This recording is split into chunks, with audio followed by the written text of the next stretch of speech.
More than $1 million in union dues spent on cigars, hotels, and golf. Now, former UAW President Gary Jones is charged with embezzlement, racketeering, and tax evasion. 7 investigator Heather Catallo joins us right now with a look at the latest in the Fed's sweeping corruption probe. Heather. Dave and Carolyn, the Fed say not only did Gary Jones conspire with other UAW officials to embezzle more than $1 million, they say he stole the trust of his union members.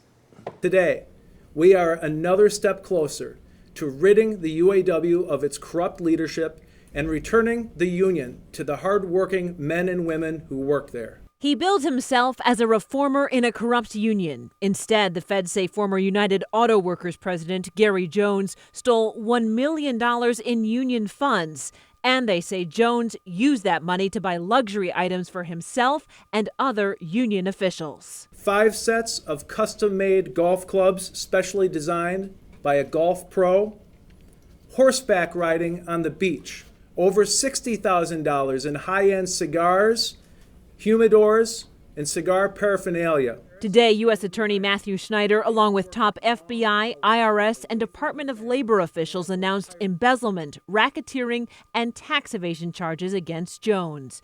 The FBI had been closing in on the 62-year-old since August when they raided his home in Canton. The charges against Gary Jones are offensive. Jones is the 14th person charged in the wide-ranging UAW corruption probe that has no end in sight. Federal court records show Jones conspired with 2 other ex-union officials who already pleaded guilty, and other unnamed union members still under investigation. UAW leadership has insisted that current President Rory Gamble has not been told he's a focus of the investigation, but Schneider refused to confirm or deny that. Our focus is on any corrupt activities within the UAW. It doesn't matter who is operating in it. It doesn't matter who's doing it. Union members tell 7 Action News they are thrilled the feds continue to bust corrupt leadership. When you have guys going out on strike to fight for everybody, not even members of the union, but the working class, and they're getting $285 a week, and you're spending money on cigars and golf equipment, that's disgusting. Schneider says federal oversight of the UAW is still on the table, but says they need to focus on the criminal case for the moment. The U.S. Justice Department is stepping in and saying,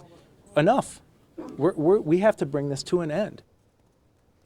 A lawyer for Gary Jones is not commenting on the charges, but the UAW did issue a statement saying, quote, "This is a violation of trust, a violation of the sacred management of union dues, and goes against everything we believe in as a union.